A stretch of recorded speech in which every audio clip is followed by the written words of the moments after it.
Hello everyone, welcome to Chandra IAS classes. This is Pooja. और मैं आप लोगों को क्या पढ़ा रही थी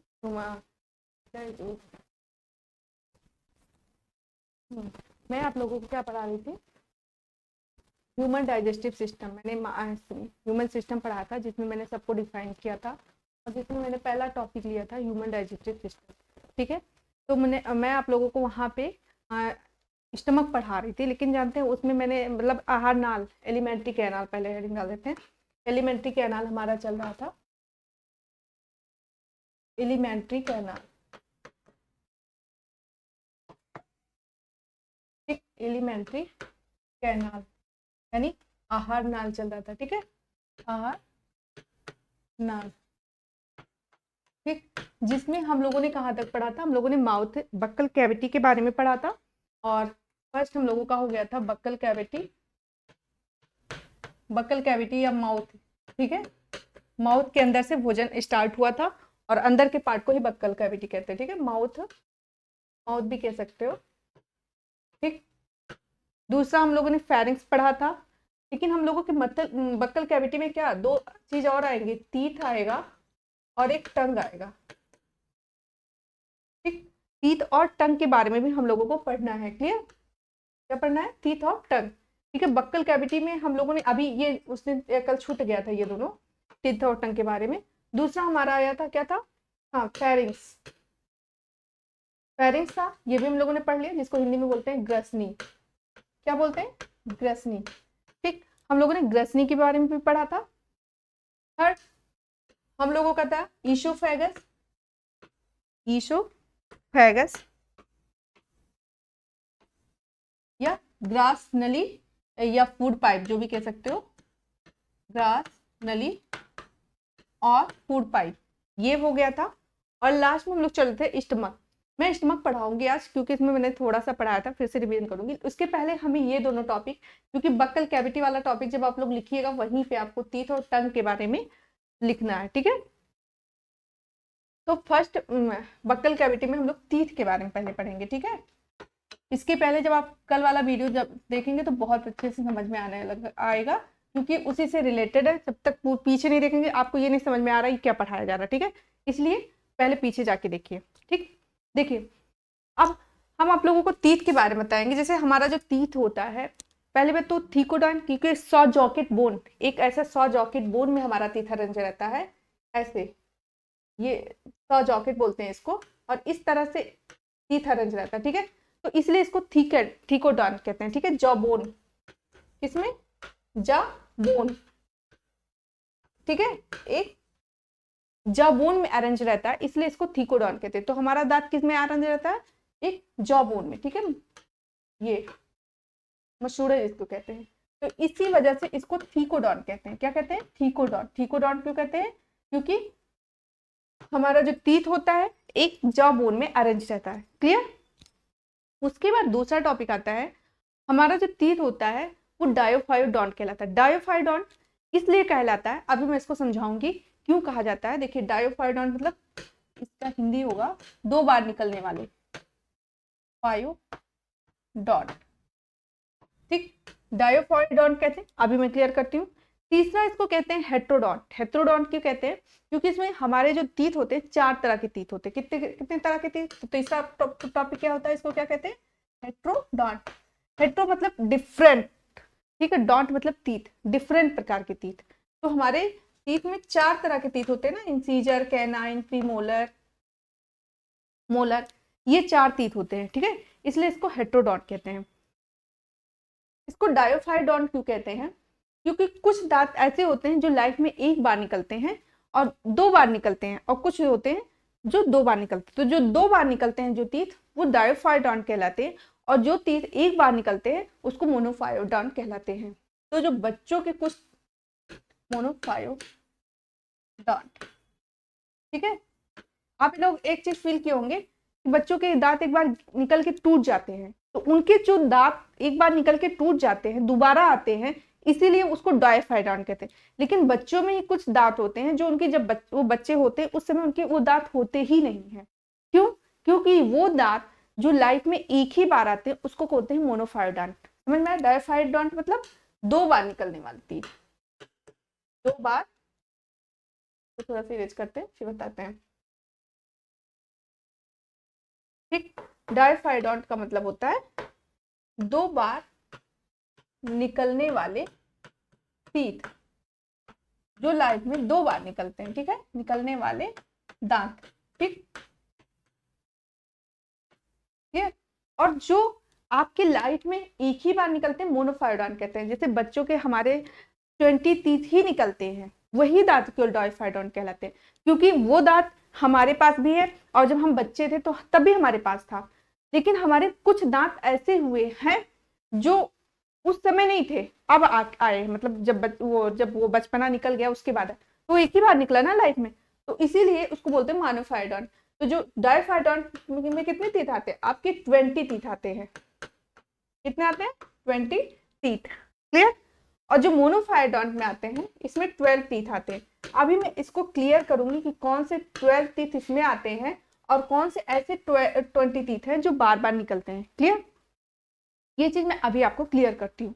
ये बहुत इंपॉर्टेंट टॉपिक है। इसमें दांत के पूछ लिया जाता है कितने दांत मोनोफाइडोंट है, एक क्वेश्चन यही है कितने डायफाइडोंट हैं, आपको नाम दे देगा, इसमें से पूछेगा कौन से डायफाइडोंट है कौन से मोनोफाइडोंट है। देखिए, अब इसके लिए सबसे पहले हम लोग ये टॉपिक पढ़ेंगे हेटेरोडोंट।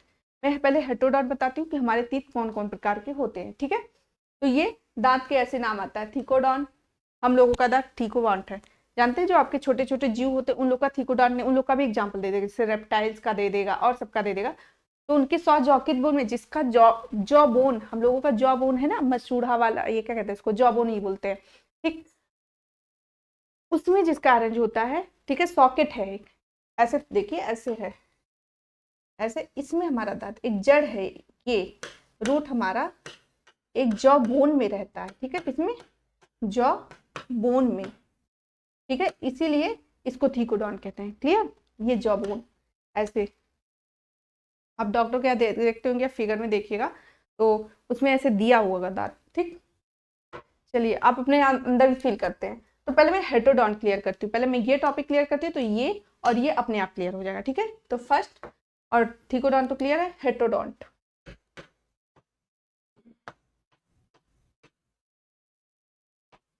जानते हैं हमारा दांत हेटेरोडोंट क्यों है? क्योंकि हमारे चार तरह के, हेटेरो मतलब डिफरेंट, डोंट मतलब दांत। ठीक, तो हमारे जो दांत है, हमारी जो टीथ है 4 तरह की होती है। कितने होती है? 4 टाइप, 4 टाइप है। ठीक, पहला हमारा है आपका incisor, canine, premolar and molar. Incisor,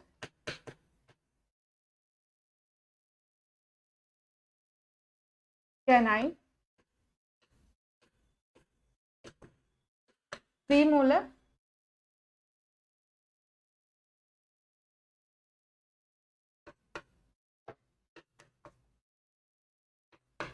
ठीक, incision, canine, premolar and molar. ठीक, there are 4 type of teeth. Okay, कितने तरह के टीथ होते हैं? Incisor, canine, premolar and molar. देखिए इंसीजर क्या करता है? कटिंग, जैसे कोई चीज काटना होता है। देखिए आपका, पहले मैं इसका स्ट्रक्चर बनाती हूँ कैसे होता है हमारी बॉडी में। देखिए सपोज दैट ये हमारा लोअर जॉ है, क्लियर, और ये हमारा अपर जॉ है। ऐसे क्यों करें? हाँ, ये हमारा अपर जॉ है। ठीक, ऊपर का और नीचे का। ठीक, देखिए हम कभी भी लेते ना, सपोज दैट अपने दांत का हाफ लेंगे, हाफ ऊपर का लेंगे, हाफ नीचे का लेंगे। ठीक है, कैसे अरेंजमेंट है? पहला जो टीथ होता है वो होता है इंसीजर। क्या होता है? इंसीजर। दूसरा हमारा क्या होता है? कैनाइन रहेगा। ठीक, फिर हमारा प्रीमोलर। देखिए सबसे लास्ट में जो आपके टीथ है वो मोलर है, ग्राइंडिंग टीथ, मतलब पीसने। ग्राइंडिंग किसको कहते हैं? पीसना। ग्राइंडर मशीन क्यों कहते हैं? पीसने को ही ना। तो देखिए इंसीजर आपका क्या है? इंसीजर कितने होते हैं यहाँ? 2। क्लियर? कैनाइन कितने होते हैं? 1। प्रीमोलर कितने होते हैं? 2। और मोलर कितने होते हैं? 3। ये किस में ले रहे हैं हम लोग? एडल्ट में ले रहे हैं, ये एडल्ट में बता रहे हैं। ठीक, तो इस तरह से अरेंजमेंट होता है। ऐसे इधर भी होगा 2 1 2 3, कितना हुआ ये जोड़ो? 2 2 4 3 7 8 8, 8 साइड 8, 8 साइड 8। फिर ऐसे ऊपर भी सेम ऐसे 3 2 1 2, क्या है यहाँ पे? Incisor, canine, premolar and molar. फिर incisor 2, canine, premolar and molar. Canine कितना हुआ 1 2, प्री मोलर 2 3।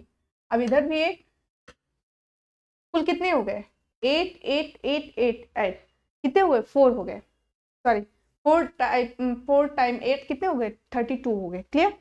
तो इंसीजर का पहले मैंने क्या क्या लिखना है, वर्क क्या होता है। इंसीजर का जो वर्क होता है ये आपका कटिंग, काटना। आपके दांतों में आप फील करते होंगे अपने दांतों, जानते हैं ये जो कैनाइन है ना, इसी से बहुत लोगों को कैंसर भी हो जाता है। जिसका जितना ज्यादा नुकीला होता है, अगर उसके टंग पे वो पड़ता है ना, तो उससे भी कभी कभी कैंसर हो जाता है। ठीक है, तो इसके नुकीले पे भी डिपेंड करता है। आप फील कर सकते हो, देखो इधर से टच कीजिए और साइड में टच कीजिए, नुकीला सा होगा वो कैनाइन होगा। कैनाइन क्या करता है, चीरता फाड़ता है। ठीक, तो इंसीजर क्या करता है, काटने का। आपके मुंह में जो कुछ भी कट रहा है तो इसका काम है इंसीजर का। ठीक है, कैनाइन क्या कर रहा है, टीयरिंग कर रहा है, मतलब चीरना फाड़ना। लिख लीजिए हिंदी भी, टीयरिंग मतलब चीरना फाड़ना, चीरना फाड़ना। कटिंग मतलब काटना, ये तो सभी जानते हैं। ठीक है, अब प्री मोलर एंड मोलर का क्या है, grinding.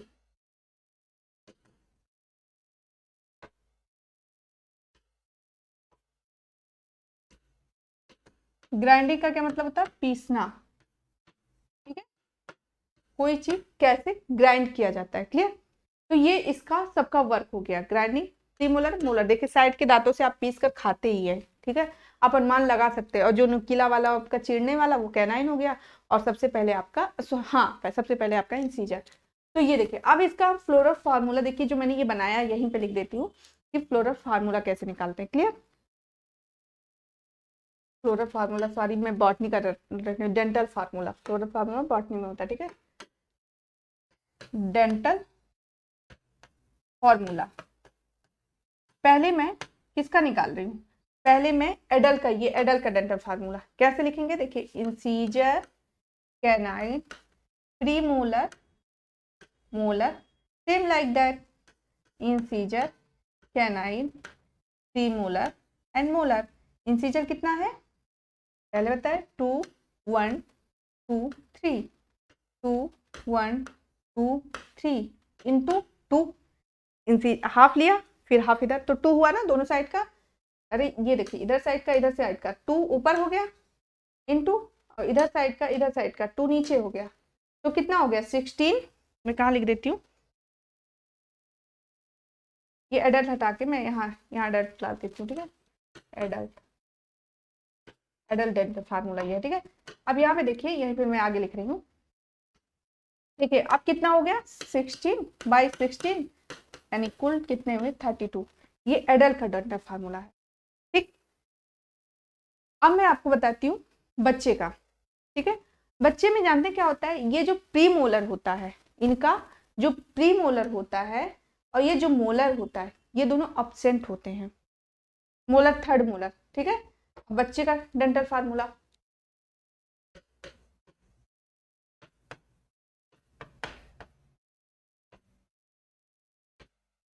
Child.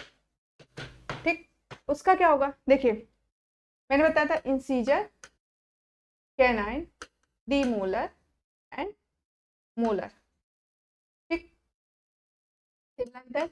Incisor, canine, premolar and molar. तो इंसीजर तो इन लोगों का होता है, ठीक, कैनाइन भी होता है, लेकिन ये पूरा अब्सेंट होता है प्री मोलर।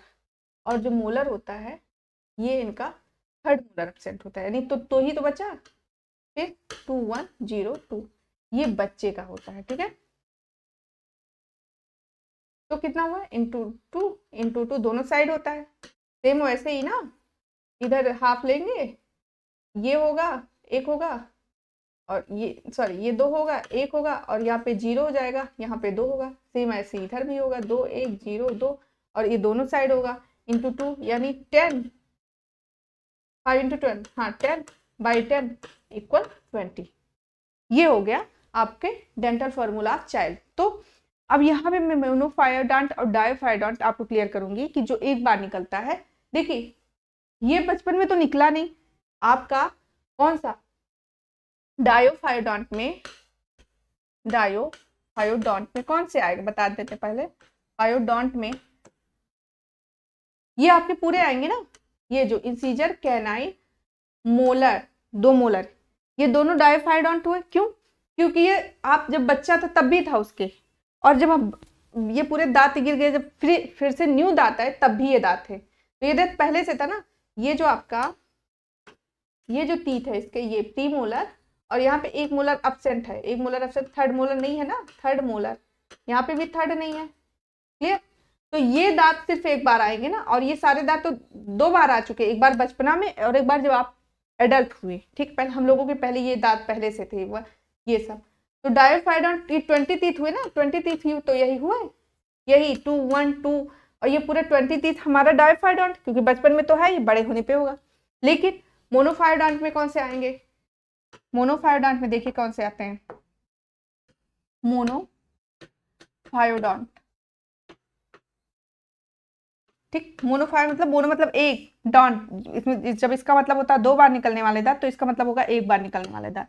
हिंदी भी लिख सकते हैं आप लोग, 1 बार निकलने वाले दांत, निकलने वाले दांत, ठीक।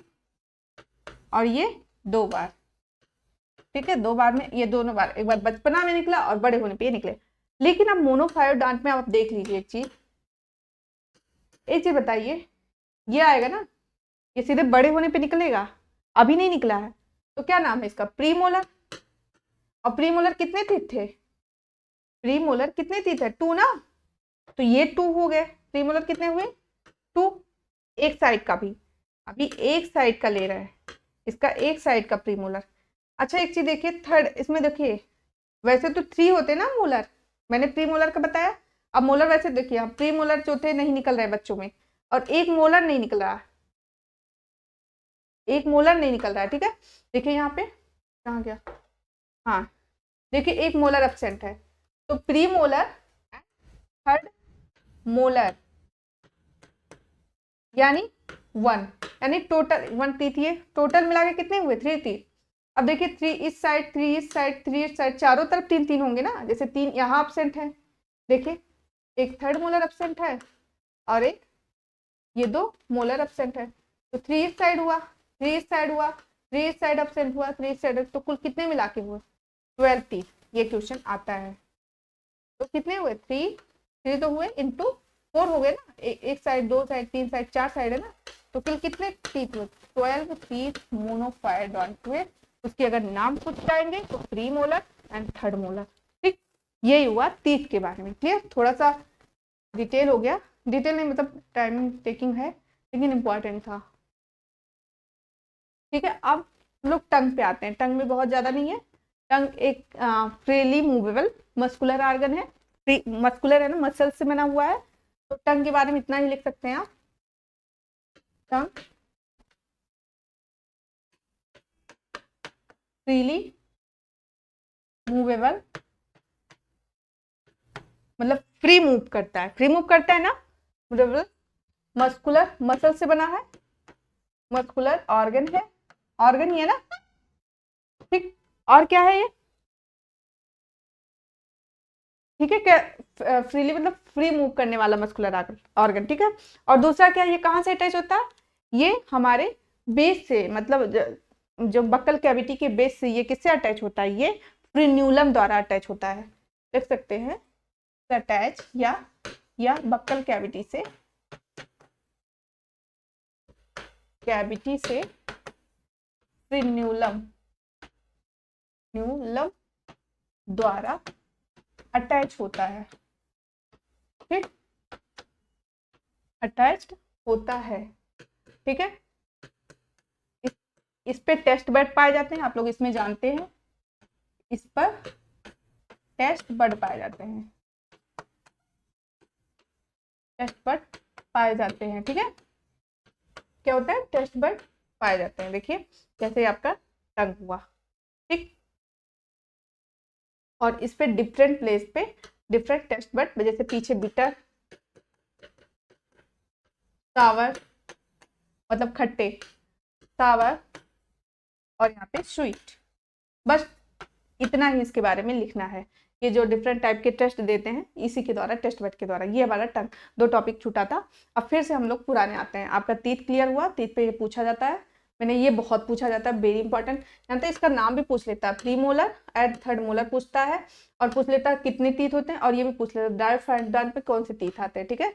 और ये डेंटल फार्मूला बच्चे का पूछा जाता है, हाथी वाथी का भी पूछा जाता है, लेकिन बहुत बड़े एग्जाम में, तो नॉर्मल चीजों में यही दोनों पूछा जाएगा, ठीक है।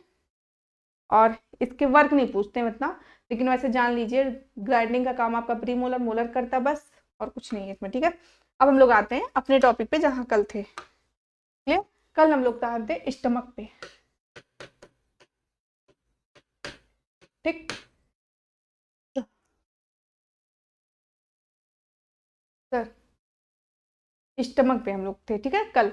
स्टमक मैंने क्या बताया था, मैं थोड़ा सा स्टमक में मैंने बताया था कि देखिए आपका स्टमक जो होता है, पहले ये बताया था कि हाँ, इसमें भोजन 3-4 घंटे रहते हैं। पहले थोड़ा सा मैं स्टमक का शेप बताती हूँ। आज मैं लिखाती हूँ जे शेप में होता है। कल मैंने फिगर बनाया था, ऐसे बनाया था ना स्टमक, ये देखिए कैसे शेप दिख रहा है, जे शेप। कैसा स्ट्रक्चर है, जे शेप, जे शेप होता है। दूसरा चीज किस साइड अरेंज रहता है, आपके लेफ्ट साइड में। किस साइड में, देखिए हमारे राइट साइड में लीवर रहता है, लेफ्ट साइड में हमारे स्टमक रहता है, ठीक है। तो ये ध्यान रखना, पूछता है इस लेवल में लिख रही हूँ। अटैच या अरेंज लिख दो, सॉरी हिंदी में लिखो, या लेफ्ट साइड में, मुझे या लेफ्ट साइड में रहता है, ठीक है। लेफ्ट साइड में फिक्स रहता है, क्लियर। किस साइड में, आपके लेफ्ट साइड में ये रहता है, बिलो द डायफ्राम। कहाँ पे, डायफ्राम जो आपका जो स्टमक है उसमें, उसके मतलब डायफ्राम के नीचे रहता है, ठीक है। दूसरी चीज ये हो गया, और हाँ लिख लीजिए बिलो द डायफ्राम,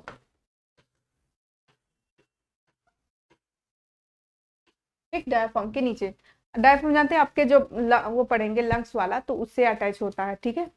वो आपके रिस्पायरेटरी सिस्टम से अटैच होता है, क्लियर। उसके बाद मैंने बताया था कि आपके आमाशय में, जैसे ये आपका ये है, ये ठीक, ये जानते हैं, ये जो इसको है, जो आपके आमाशय में मैंने बताया था ये HCl पाया जाता है। जानते हैं HCl क्या करता है, ये HCl अगर ये सब चीजें जो होता है ये सिर्फ इसको भी गला देता है। इसके लिए जानते हैं आपके स्टमक में म्यूकस पाया जाता है, क्या पता है, म्यूकस। ये क्या करता है,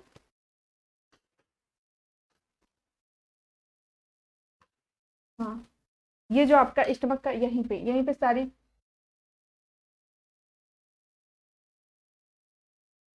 देखिए यहाँ से आपके डिफरेंट, जैसे पेप्सिन और क्या कहते हैं उसको, क्या नाम, रेनिन, ये सारी चीजें निकलती है ना, सारी कल बताया था इस सब के बारे में, इसलिए इसको मैं जल्दी से क्लियर करने की करी। देखिए आपके, लिख लीजिए पैसे, आपके स्टमक में HCl पाया जाता है, ये Cl पाया जाता है, ठीक।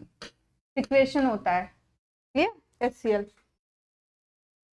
वो क्या करता है, HCl पहले, अब HCl का, अब यहीं HCl लिखना है तो यहीं पे HCl का फंक्शन भी लिख लीजिए, क्योंकि ये भी पूछता जाता है, लिखाया था शायद कल, लिख लीजिए एक बार फिर से। ये क्या करता है, ये भोजन को सड़ने से बचाता है।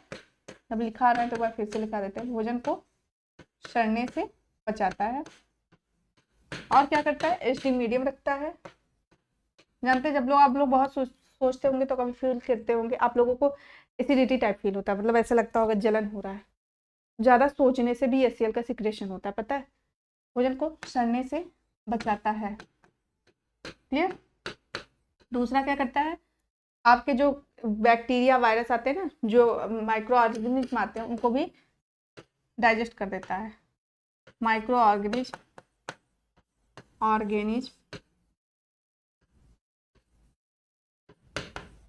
को भी मतलब मार देता है, ऐसा कर सकते हो, फील कर देता है ना, मार देता है या फिनिश कर देता है,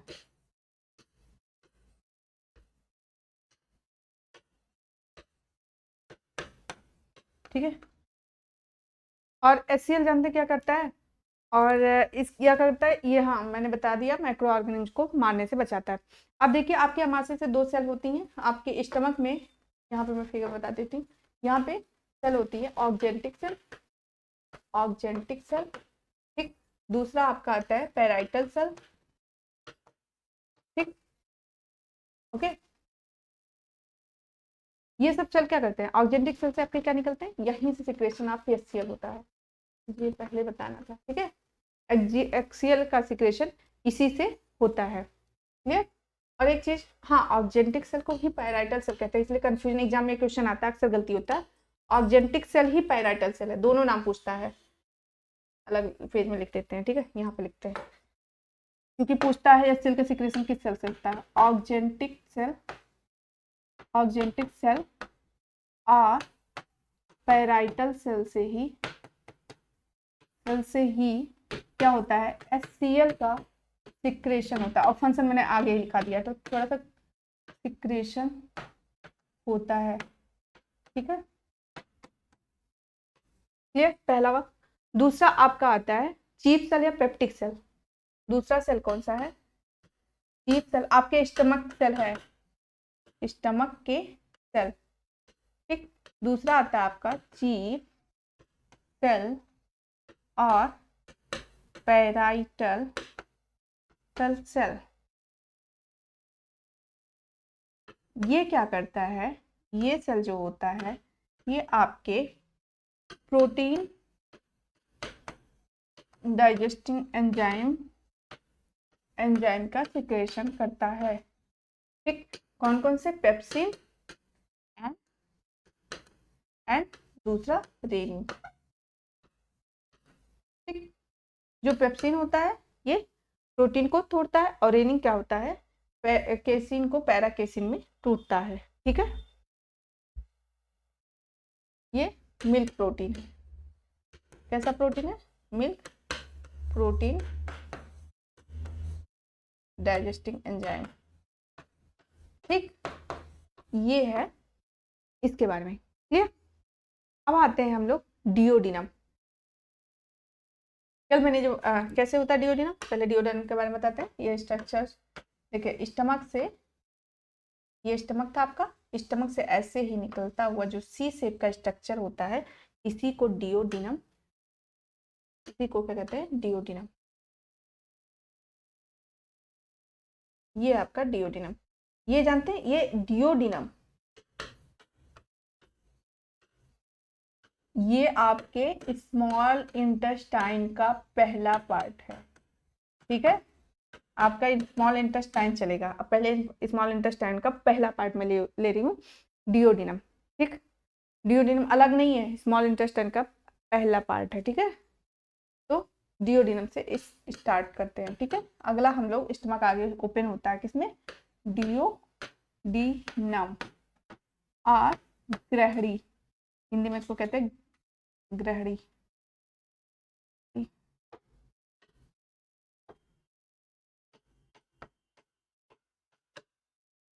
ठीक। ये होता है, मतलब ग्रहणी होता है, ठीक है। देखिए मैंने क्या कहा, ये स्मॉल इंटेस्टाइन, यहीं से स्मॉल इंटेस्टाइन स्टार्ट हो जाता है। देखिए थोड़ा सा फिगर क्लियर करती हूँ, ये देखिए यहाँ से आपका स्मॉल इंटेस्टाइन स्टार्ट होता है, ठीक है। और जानते हैं यहाँ से ये पूरा, ये लार्ज स्टार्ट हो जाता है, ये जो इधर वाला है लार्ज, बाहर जितना जा रहा है सब लार्ज, ये तो इसीलिए पहला ग्रहणी डिओडिनम स्मॉल इंटेस्टाइन का ही पार्ट है, ठीक है। तो ये पहला चीज आप क्लियर रखिए, कंफ्यूजन नहीं होना चाहिए, या स्मॉल इंटेस्टाइन का फर्स्ट पार्ट है, ठीक है, या पहला पार्ट है, फर्स्ट पहला भाग है, ठीक है, पहला भाग है, ठीक है। स्टमक इसी में ओपन होता है, क्लियर। और जानते हैं अब एक चीज और, थोड़ा सा डिओडिनम में क्या क्या होता है, देखिए ये यहाँ पे आपका लीवर है, क्लियर। लीवर में आपका गॉल ब्लैडर लगा हुआ है, सपोज दैट ऐसे गॉल ब्लैडर होता है, और ऐसे ही ये होता है, इसकी सिस्टिक डक्ट आती है, ठीक है। जब हम उसको लीवर बताएंगे तो ये डक्ट बहुत अच्छे से क्लियर करने वाले हैं, ठीक है। तो ये सिस्टिक डक्ट आती है। तो ठीक है, ये क्या करता है, तो ये ग्रहणी में क्या होता है, मतलब इस डिओडिनम में क्या होता है, जो लीवर द्वारा पित्त रस बनता है गॉल ब्लैडर में मतलब स्टोर होता है, वो ऐसे यहाँ से पित्त बनेगा, पित्त बनता है लीवर में। क्वेश्चन बहुत इंपॉर्टेंट, बनता है कहाँ पे, लीवर में, स्टोर होता है गॉल ब्लैडर में। स्टोर कहाँ होता है, गॉल ब्लैडर में, गॉल ब्लैडर में, ठीक। और यहाँ से सिस्टिक, सिस्टिक मतलब पित्त की डक्ट, डक्ट को बोलते हैं, सिस्टिक डक्ट होता है, ठीक है, सिस्टिक डक्ट। और यहाँ से सिक्रेट होता है डिओडिनम में। तो जानते हैं, ऐसे पूछ लेता है, ये क्वेश्चन बहुत टफ है, कल जब लीवर पढ़ाएंगे तो बहुत अच्छे से ये पूरा जो डक्ट है बता देंगे, ठीक है। तो देखिए यहाँ से होते हुए यहाँ से आता है, यहाँ से निकलता इधर आता है, क्लियर। तो ये चीज लिखना है, ठीक है। तो डिओडिनम में, अब बताते हैं, डिओडिनम में एक चीज नहीं, कई 3 चीजें निकलती हैं। डिओ कल ही बताया था मैंने, फिगर जब समझा रहे थे। डिओडिनम में लीवर से, लीवर में बनने वाला, इसलिए लिखना है जिससे आप लोग को याद हो जाए, पित्त रस स्रावित होता है, कहाँ पे, डिओडिनम में, लीवर में बनने वाला पित्त रस स्रावित होता है, ये ओके। यहाँ पे क्या होता है, पित्त रस स्रावित होता है, मतलब पित्त निकलता है, ठीक है। उसके बाद एक चीज और देखिए, इधर से यहाँ से पत्ती के शेप में स्ट्रक्चर पैनक्रियाज, देखिए क्या क्या मिलता है आपके डिओडिनम में। ये छोटी आंत का पार्ट है, ये भी लिख लीजिए इधर से, पैनक्रियाज से लिखिए, आगे लिख लीजिए, पैनक्रियाज से पैनक्रियाटिक जूस भी मिलता है, पैनक्रियाज से पैनक्रियाटिक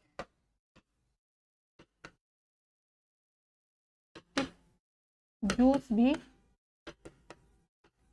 भी डिओडिनम में, डिओडिनम यानी छोटी आंत बोल सकते हो, डिओडिनम ही छोटी आंत है, डिओडिनम में मिलता है, ठीक। और उसका खुद का अपना, हो तो खुद का अपना जूस, यानी पैनक्रियाटिक जूस, सॉरी इसको कहते हैं इंटेस्टाइनल जूस भी मिलता है, ठीक, क्लियर। अब देखिए ये सब चीजें लिख लीजिए। अब डिओडिनम में जो ये पाया जाता है पित्तरस, पित्तरस क्या करता है, थोड़ा सा पित्तरस का यहीं पे फंक्शन लिखते हैं, बहुत important, very very very important. देखिए पित्तरस का क्या काम करता है, इसी में पित्तरस,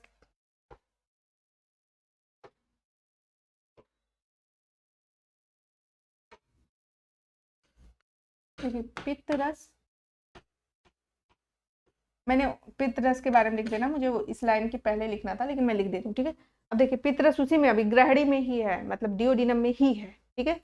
पित्तरस क्या करता है जानते हैं, आपके जो यहाँ पे इंटेस्टाइन से जो फैटी, मतलब फैट का डाइजेशन तब तक नहीं होगा। देखिए अभी हम लोग क्या बताए थे, कल मैंने बताया था कि इसमें क्या कहते हैं, हमारे ह्यूमन डाइजेस्टिव सिस्टम में सबसे बड़े पार्टिकल को, हर सबसे बड़े पार्टिकल को सबसे छोटे पार्टिकल में तोड़ा जाता है, ये मैंने बताया था। तो मैंने ये भी बताया था कि जैसे मैंने कहा था कि आपका फूड हो गया, मतलब कार्बोहाइड्रेट जैसे स्टार्च हुआ, तो उसको जब तक छोटे भाग में नहीं तोड़ा जाता, ग्लूकोज, ठीक उसी तरह फैट, ठीक, फैट को भी, और सब काम कौन कर रहे हैं, एंजाइम कर रहे हैं, ठीक है। ऐसे ही फैट को भी जब तक छोटे पार्ट में तोड़ा नहीं जाएगा, तो जानते हैं सब, फैट तब तक छोटे पार्ट में नहीं टूटेगा जैसे फैट बड़ा पार्टिकल होता है, जब तक पित्त उसको गलाएगा नहीं। यानी पित्त क्या कर रहा है, जो पित्त निकलता है उसका क्या काम है, वो पहले लार्ज फूड, मतलब जो लार्ज फैटी एसिड को स्मॉल फैट, मतलब लार्ज जो फैट होते हैं उसको तोड़ता है, ठीक है, वसा के कणों को छोटे छोटे छोटे पार्ट में करता है, फिर उस पर जो वसा एंजाइम होते हैं, यानी जो लाइपेज एंजाइम होते हैं, लिपिड के एंजाइम होते हैं, तब उस पर काम, बिना आपके बॉडी में पित्त रस का क्या काम है, बिना पित्त रस के वसा पे काम किए उसको कोई भी एंजाइम नहीं तोड़ सकता, पहली काम। इसीलिए वसा को तोड़ना का जो काम होता है यहीं से स्टार्ट होता है। अभी तक कहीं वसा का पाचन नहीं हुआ है, आपके मुंह में स्टार्च का पाचन हुआ था, मैंने बताया था, अभी बताया था, पाचन नहीं पढ़ाया है, टाइलिंग करता है, लेकिन आपके जो उसमें कहाँ गया, हाँ स्टमक में किसका हुआ था, मैंने बताया था कि प्रोटीन का पाचन होगा, लेकिन जब आपके वसा का पाचन, अभी मैंने नहीं बताया, वसा का पाचन यहीं से स्टार्ट होगा, ठीक है। तो पित्तरस क्या करता है, यह भोजन में उपस्थित वसा के कणों को पचाने में हेल्प करता है। या भोजन में ऐसे लिखिए, फूड में उपस्थित लार्ज फैट पार्टिकल्स को, वसा के मतलब पार्टिकल्स को स्मॉल छोटे छोटे पार्टिकल्स में स्मॉल पार्टिकल्स में तोड़ता है, ठीक है, में तोड़ता है। ये इसका वर्क होता है, क्या करता है, ये पार्ट जो लार्ज फूड पार्टिकल्स होते हैं उनको छोटे छोटे पार्ट में तोड़ता है, ठीक है। पहली बात, जैसे ये है, ये लार्ज फैट पार्ट है, लार्ज फैट का पार्ट है, ठीक है, लार्ज फैट है। और जब इस पे पित्तरस काम कर देगा, पित्तरस, तो small part, small fat part में टूट जाएगा, ठीक। अब इस पे लाइपेज एंजाइम, मतलब फैटी एंजाइम, फैट के जो एंजाइम लाइपेज होता है, तब ये इसको छोटे छोटे पार्ट में तोड़ पाएगा, तब इस पर कार्य करेगा। मैं ऐसे लिख दे रही हूँ जिससे आपको कार्य करेगा, ठीक है। ये पित्त का वर्क है, पित्तरस का क्या काम है ये उसके बारे में, ठीक है। तो इस प्रक्रिया को कहते हैं वसा का पायसीकरण, ठीक है। क्या कहते हैं हिंदी में इसको, वसा का पायसीकरण। ये जो क्रिया कर रहा है, ये क्या कहलाता है, वसा का पायसीकरण। ये क्या कहलाता है, वसा का पायसीकरण,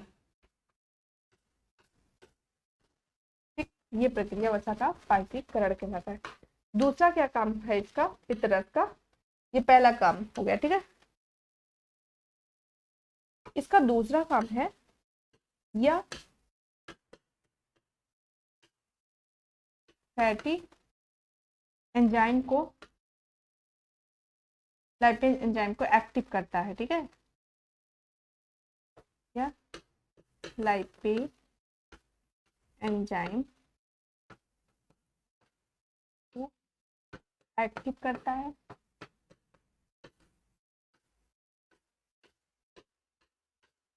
क्लियर। एंड जो इसका नेक्स्ट वर्क है, ये जानते हैं, जब ये सब चीज कम तो खत्म हो गया सपोज दैट, और जब छोटी आंत में मैंने बताया था आपको, जब एब्जॉर्ब करने की कोशिश करता है, उसके एब्जॉर्प्शन में भी, ये आपका पित्तरस, क्योंकि इजीली वो घुस नहीं पाता है, फैट का जो पार्टिकल्स होता है वो इजीली घुस नहीं पाता है, तो उसकी हेल्प में भी, मतलब एब्जॉर्ब करने में भी, इसीलिए तो उसके लिए लैक्टियल्स होते हैं। उसके लिए दूसरा, जैसे आर्टरी वेन में नहीं घुस पाता है, इसीलिए उसके लिए एक दूसरा क्या होता है, मैंने कल क्या बताया था, लिम्फ वेसल्स, लैक्टियल्स, इसीलिए होते हैं, ठीक है। तो एक काम आप इसका पित्तरस का ये लिख सकते हैं, या वसा के एब्जॉर्प्शन में भी, अवशोषण या एब्जॉर्प्शन, मैं ये कल बताई थी एब्जॉर्प्शन क्या होता है, एक एक टॉपिक समझाई थी। तो लास्ट वाला प्रोसेस, जब वो खून में जाने लगता है, तो खून में नहीं जाता है, ये लिम्फ में जाता है, क्योंकि ये इसके पार्टिकल्स बड़े होते हैं और इजिली पानी में नहीं घुसता। वैसा कभी पानी में देखते हैं, अगर आप पानी के ऊपर घी डाल देते हैं, तेल डाल देते हैं, कभी देखते हैं डाइजेस्ट मतलब उसमें मिलता है, नहीं मिलता है ना। तो इसीलिए जब एब्जॉर्प्शन नहीं, क्योंकि ये मतलब वाटर लवर नहीं है, क्लियर। तो उसके लिए आता है पित्त उसको घेरता है, फिर उसके पार्टिकल्स बड़े हो जाते हैं, वहां पे भी उसका हेल्प करता है, मानी एब्जॉर्ब करे तभी तो उस नली में जाएगा, उसके काम के लिए भी पित्तरस काम करता है। तो वही कह रहा, या वसा के एब्जॉर्प्शन में भी हेल्प करता है, हेल्प करता है, क्लियर। ये इसके वर्क हुए, ठीक है। तो, तो,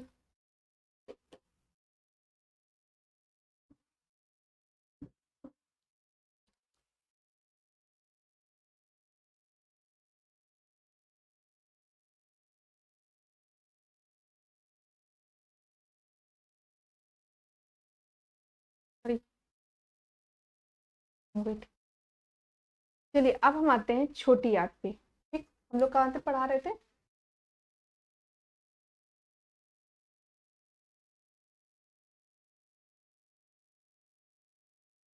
हाँ, यहाँ पे अब देखिए छोटी आंत में आगे डिओडिनम से हम यहाँ पे आगे अभी छोटी आंत में थोड़ा सा ग्रहणी मैंने बताया, आगे छोटी आंत में और बताते हैं। देखिए पूरे छोटी आंत की लंबाई कितनी होती है?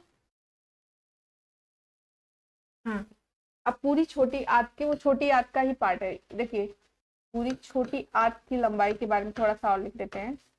पूरा सब कुछ, छोटी आंत की लंबाई कितनी होती है? की लंबाई पूरा होती है आपका 7 मीटर। कितना होता है? 7 मीटर होता है। कितना होता है? 7 मीटर। ठीक, मीटर।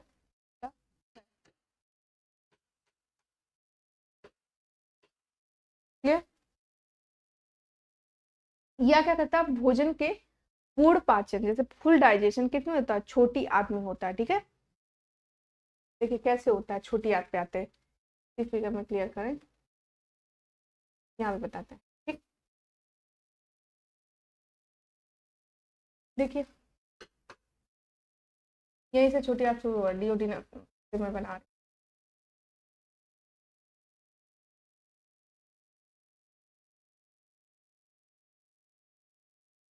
देखो डिओडिनम छोटी आंत का पहला पार्ट, ये जेजिनम। ठीक, डिओडिनम जेजिनम, छोटी आंत के 3 पार्ट होते हैं। ठीक है, ये भी लिख लीजिएगा। और ये बड़ी आंत हो गई। ठीक है, यहाँ पे बड़ी आंत बता देते हैं, हो जाता है ये।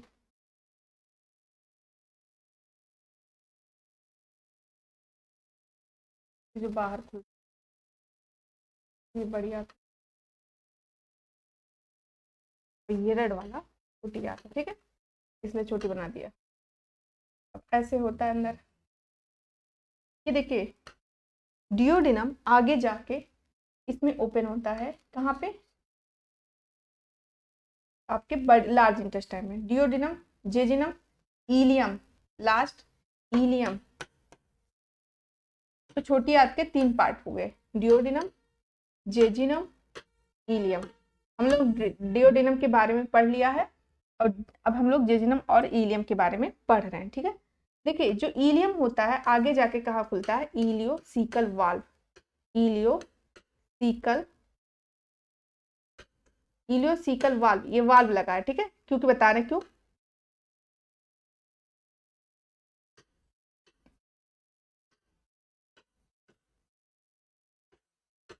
ठीक, देखिए यूलियोसिकल वाल्व है ये क्या आता है? इसका क्या नाम है? ये सीकम नाम है। जो हमें लार्ज इंटेस्टाइन के पार्ट को मैं ब्लैक कलर से लिख रही हूँ, ये सीकम, सीकम।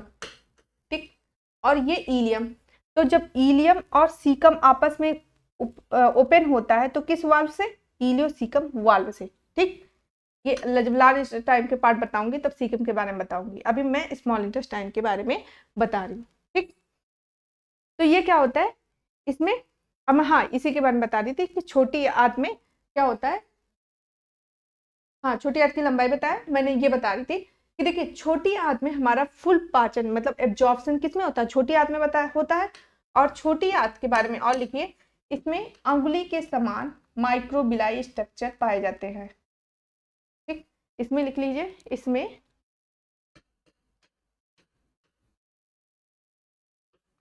उंगली के समान, उंगली के समान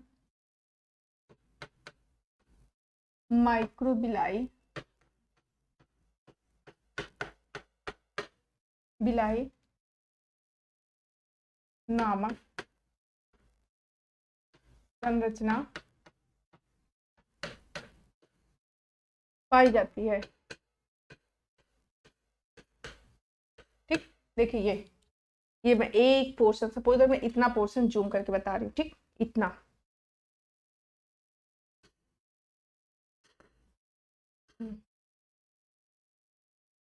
ये देखिए, ये पोर्शन में जूम करके बता रही हूँ, ये पोर्शन में आगे ले रही हूँ, ठीक। सपोज दैट यही मैं यहाँ पे बता रही हूँ, देखिए ऐसे होता है। मैंने बताया ये इसका है, इसी में मैंने बताया थोड़ा सा पोर्शन कि ये उंगली के समान स्ट्रक्चर होती है, ठीक। और यहीं पे फूड, जैसे ऊपर से फूड आया था और बता रहे हैं ऐसे उंगली के समान स्ट्रक्चर होते हैं, क्लियर। और इसमें ये सपोज दैट फूड भरा है, जो ग्रीन कलर के फूड, तो इसमें क्या हो रहा है, यहाँ सबसे फूड आया, मैं यही पोर्शन ले रही हूँ, ये पोर्शन, ठीक। मतलब ये पूरा इतना छोटी आंत का पोर्शन यहाँ से ये सब जगह हो रहा है, यहाँ स्पेशली हो रहा है, ठीक है। तो ये हो रहा है। अब इसमें क्या मैंने बताया था कि फूड बड़ा था, तो यहाँ पे क्या हो रहा है, उंगली के समान माइक्रोविलाई नामक संरचना पाई जाती है, जो कि क्या होता है, ये यहीं पे पूर्ण पाचन होता है। ये क्या करता है, ये क्या करता है, ये भोजन को एब्जॉर्ब करता है। कैसे, यहाँ से फूड गया और इसमें ऐसे आर्टरी और वेन, मैंने बताया था कि आर्टरी वेन, ब्लू कलर के वेन ऐसे लगे होते हैं, वेन, ठीक। और फूड यहीं पे एब्जॉर्ब होता है। ये फूड जो है ग्रीन कलर का दिख रहा है, उसको मैंने फूड माना, और फूड ऐसे इसमें जाके मिल जाता है। और यहीं से होते हुए ऐसे पूरी बॉडी में फैला हुआ है, देख लो पूरी बॉडी में फैले, यहाँ से होते हमारी पूरी बॉडी में, जहां जहां ये जा रहा है आर्टरी वेन, उसके बाद ये जाता है सीधे हार्ट से मिल जाता है, हार्ट से मिल गया, ठीक। अब हार्ट क्या कर रहा है, हार्ट पूरी बॉडी को पहुंचा रहा है। अब पूरी बॉडी को ऐसे ऐसे पहुंच रहा, और इस तरह से हमारी सारी सेल, जितने हमारे शरीर में सेल है, ये फूड ले लेती हैं और ये अपना ग्रोथ और डेवलपमेंट करती हैं और ऊर्जा प्राप्त करती है। तो ये होता है, मतलब मैंने बताया कि ऐसे ही आपका एब्जॉर्प्शन होता है। तो ये लिख लीजिए कि छोटी क्या लिखा, उंगली के समान संरचना होती है, जिसे क्या कहते हैं, माइक्रोबिलाई कहते हैं, या हिंदी में इसको रसांकुर कहते हैं। क्या कहते हैं, माइक्रोबिलाई को हिंदी में क्या कहते हैं, रसांकुर, ठीक। ये क्लियर समझ में आया। तो इसको क्या लिख लीजिए, रसांकुर, इसको हिंदी में क्या कहते हैं, रसांकुर कहते हैं, क्लियर। अब इसी माइक्रोबिलाई के द्वारा ही भोजन का पूर्ण अवशोषण, ये लिखना। अब यही माइक्रोबिलाई है ना, ये उंगली के समान ये स्ट्रक्चर, यही तो है माइक्रोबिलाई, माइक्रोबिलाई या, तो इसी में तो अवशोषण हो रहा, फूड यहाँ से जा रहा है, इसी में भर जा रहा। और मैंने क्या बताया था कि फैट पानी में नहीं रह पाएगा, तो फिर आएगा आपका पित्त आता है और इसको से घेर लेता है। फैट पानी में नहीं रह पाता है, देखते होंगे कभी फैट को पानी में गलते, उसमें भाई पानी भी तो रहेगा, कभी फैट को पानी में आप लोग गलते हुए देखे हैं, नहीं ना। तो फिर आता है आपका पित्त और इसको ऐसे घेर लेता है। तो एक फैट वाला भी होता है, फैट लैक्टियल्स होता है, वो फैट उसमें घुसता है, ठीक। और जैसे ग्लूकोज हुआ, फैट, ये अमीनो एसिड हुआ, मतलब प्रोटीन हुआ, ये वाली डाइजेस्टिव चीजें आपके ब्लड वाले में घुलती हैं। लेकिन जो आपका फैट होता है वो आपके, मैंने बताया एक अलग व्हाइट कलर का, व्हाइट वाला दिखेगा नहीं, इसी में ऐसे व्हाइट कलर का मैं बताती हूँ, ऐसे व्हाइट रहता है, ऐसे ऐसे है, इसमें व्हाइट वाले में आपके जाके जो फैट, ऐसे फैट को घेरता है और फैट जाके इस व्हाइट वाले में होता है, ठीक। तो चलिए हम लोग जानते हैं, वहीं की बात क्लियर करते हैं। हम लोग कहते हैं कि हाँ ये माइक्रोबिलाई, और इसी माइक्रोबिलाई में, इसी माइक्रोबिलाई में भोजन का पूर्ण रूप से अवशोषण होता है। किसमें, उसमें माइक्रोबिलाई में क्या क्या पाए जाते हैं, आपके वेसल्स, मतलब वाहिनियां, ब्लड वाले वेसल्स, जिसमें ब्लड और लिम्फ वेसल्स पाई जाती है, और उसी में आपका भोजन घुस जाता है, ठीक है।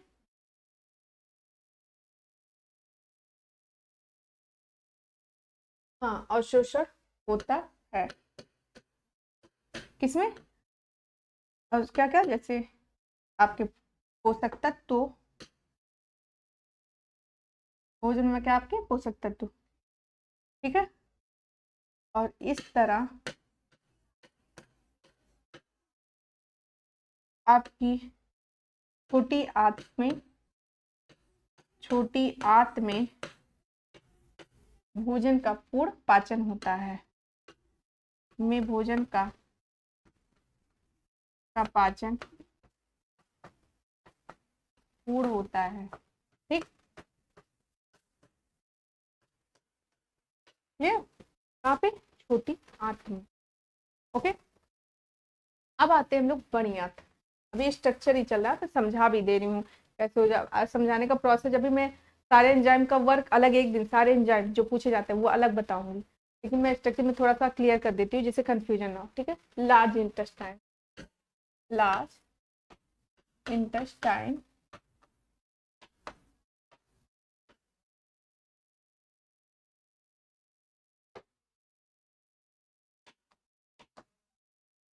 या इंटेस्टाइन, अब बड़ी आंत। ठीक, लार्ज इंटेस्टाइन या बड़ी आंत। ओके, देखिए आपका जो बड़ी आंत होता है, पहली बात तो इसकी लंबाई कितनी होती है, 1.5 से 2 मीटर होती है बड़ी आंत। यहाँ पे देख लो मैंने बनाया था, ये है बड़ी आंत। ये आपका जो ब्लैक कलर का है ये बड़ी आंत है। तो इसकी पहले लंबाई लिख लीजिए। इसकी लंबाई 1.5 से 2 मीटर होती है। आप जानते हैं छोटी आंत की लंबाई नाम छोटा है लेकिन काम मतलब उसकी लंबाई बड़ी होती है, ये चीज ध्यान रखिएगा। क्योंकि वो कितना होता है 7 मीटर, कैसे होता है आपने फिगर से मतलब माइंडेड कर लिया होगा। देखिए कैसे होता है, ऐसे ऐसे मुड़ा मुड़ा होता है। ठीक है, जैसे ये ऐसे ऐसे ऐसे मुड़ा होता है। ठीक है, तो इस तरह से 7 मीटर होता है। ठीक है, और बड़ी आंत में इसके मतलब इसमें क्या होता है, इसमें कोई, हाँ मैंने अभी ये स्ट्रक्चर दिखाई है तो बार बार नहीं दिखाएंगे। देखिए ये इसमें इसमें कौन कौन से पार्ट होते हैं, चलिए अब मैं इसके पार्ट बता देती हूँ। ये सीकम, ये अलग से बना देते, चलिए अलग से बना देते हैं थोड़ा सा। ये यहाँ मैं बनाती हूँ।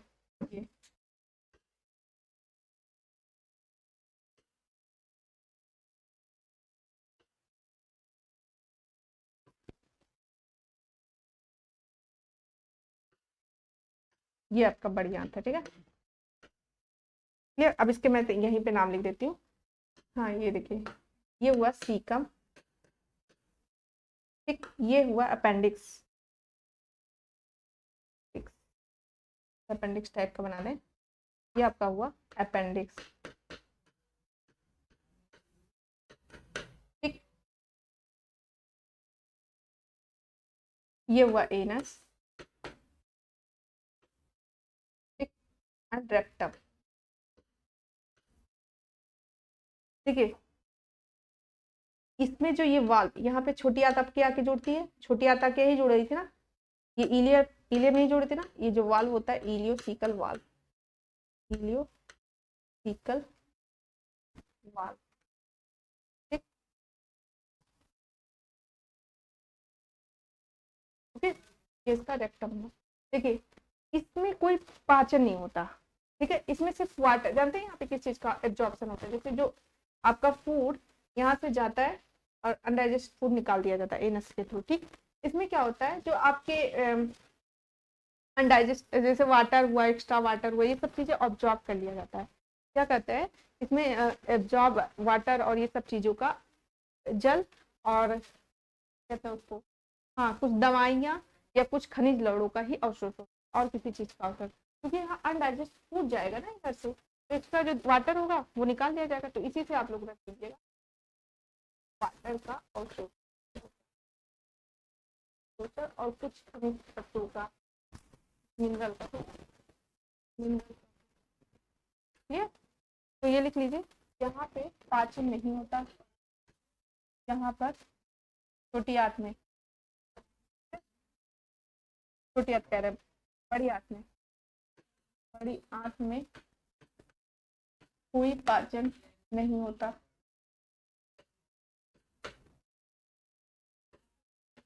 पार्ट तो आप लोग देख रहे हैं, सीकम, रेक्टम, एनस, अपेंडिक्स। ठीक, और ये जो इसके ऐसे ऐसे स्ट्रक्चर बना नहीं होता है, इसको हस्ट्रा कहते हैं, हस्ट्रा। ठीक है, ये जो इसके कोष्ठ जैसे स्ट्रक्चर को हस्ट्रा कहते हैं, ये पूछता है ये हस्ट्रा। ठीक, और यहाँ पर लिख दीजिए, यहाँ पर वाटर का एक्स्ट्रा वाटर निकाल लेते हैं और फिर अनडाइजेस्ट फूड निकल, छोटी याद में लिखो पर वाटर का अवशोषण, वाटर का भी और कुछ पोषक खनिज तत्वों का भी लिख लीजिए, वाटर तथा कुछ खनिज तत्वों का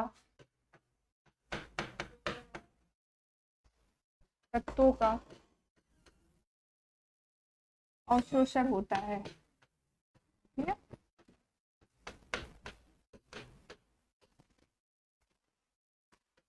अवशोषण होता है, ओके। तो यू कैन सी है, यहाँ आप लोग देख सकते हैं ये जो स्ट्रक्चर है यहीं पे इनका अवशोषण हो जाता है, क्लियर। और उसके बाद लास्ट स्ट्रक्चर हमारा एनस, एनस से अनडाइजेस्ट फूड बाहर निकाल, इतना ही, क्लियर। एनस,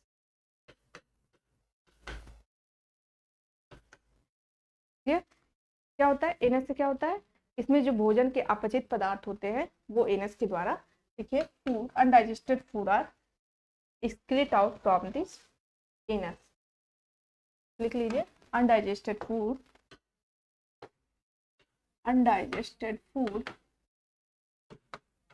मैंने इसका स्ट्रक्चर दिखाया ना जो लास्ट प्रोडक्ट का, ये दिस स्ट्रक्चर इज एनस,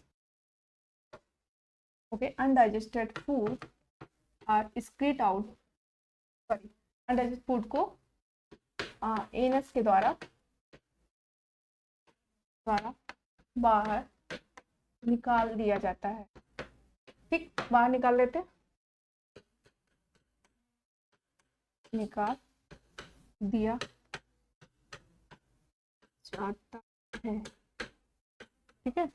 जो आपके अनडाइजेस्टेड फूड होते हैं उनको बाहर निकाल दिया जाता है। एक चीज और देखिए, ये बर्मीफॉर्म अपेंडिक्स बीमारी आप लोग सुने होंगे, वो क्या होता है कि देखिए इसका हमारे जीवन में कोई यूज नहीं है अपेंडिक्स का, तो जानते हैं कभी कभी क्या होता है, जब अपेंडिक्स, लोग कहते हैं अपेंडिक्स बीमारी हो गई, बीमारी कुछ नहीं होती है, जैसे कभी कभी होता है फूड के पार्टिकल्स जब इसमें घुस जाते हैं तो इसकी साइज बड़ी हो जाती है, और सबका साइज हमारी बॉडी में फिक्स है, और जब किसी चीज का साइज हमारी बॉडी में बड़ा हो जाता है, मतलब बढ़ जाता है, तो उसी से हमें दर्द होता है, इसीलिए लोग कहते हैं हमें अपेंडिक्स हो जाए, और जब इसका यूज नहीं है हमारे शरीर में, फिर क्या करते हैं डॉक्टर इसको कट करके निकाल देते हैं और हमें इस बीमारी से छुटकारा मिल जाता है। तो अपेंडिक्स के बारे में लिख लीजिए थोड़ा सा।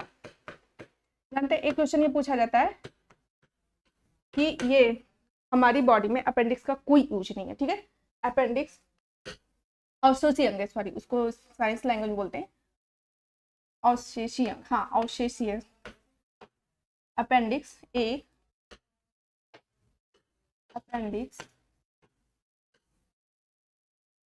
एक अवशेषी अंग जानते किसे कहते हैं, जैसे जिसका यूज हमारी बॉडी में नहीं है, बिना यूज के हमारी बॉडी में आ गया है, तो उसी को अपेंडिक्स बोलते हैं, मतलब उसी को अवशेषी अंग बोलते हैं। अपेंडिक्स एक अवशेषी अंग में एग्जाम्पल पूछता है, अवशेषी अंग है, ठीक है, जिसका हमारे डाइजेशन में कोई योगदान नहीं है, जिसका हमारे डाइजेशन में कोई योगदान नहीं है। बस क्या होता है कि कभी गलती से उसमें चावल गया या वो लंबा हो जाता है और वही हमें दर्द देता है, इसलिए कट करना पड़ता है, कोई योगदान नहीं है, ठीक है, नहीं है। जैसे सांप के पहले अवशेषी अंग में आते हैं, सांप के पहले पैर होते थे, फिर उसका यूज नहीं हुआ, फिर खत्म हो गया, शायद हमारी बॉडी में भी कभी खत्म हो जाए, ठीक है। तो ये हो गया। और एक चीज इसमें और सीकम के बारे में थोड़ा सा बता देते हैं। देखिए सीकम, ये फिगर में ये भी बता देती हूँ। देखिए सीकम में आपने सुना होगा कि इसमें ऐसी बैक्टीरिया पाई जाती है जो हमारे लिए यूजुअल होती है, ठीक है। सीकम में यहीं पे विटामिन के का फॉर्मेशन होता है, ठीक है, विटामिन के का फॉर्मेशन करने वाले बैक्टीरिया पाई जाती हैं। बस यही मैं यहीं पे लिख दे रही हूँ स्ट्रक्चर में, ठीक है, पर पाई जाती है, पाई जाती है। इकोलाई बैक्टीरिया का क्या नाम है, इकोलाई बैक्टीरिया। जब मैं आपको बैक्टीरिया पढ़ा रही थी तो उसमें बोला था, ठीक। ये हो गया हमारा फिनिश एनस तक, और बस यही। तो आज का क्लास मैं फिनिश करती हूँ, और उसके बाद मैं आगे इसके आगे कल कंटिन्यू करूँगी। कल मैं आपको ग्लैंड बताऊँगी, जैसे आपके जितने ग्लैंड है, सैलिवरी ग्लैंड और लिवर ग्लैंड, ये सब चीज़ें मैं क्लियर करती हूँ। तो thank you for watching my video.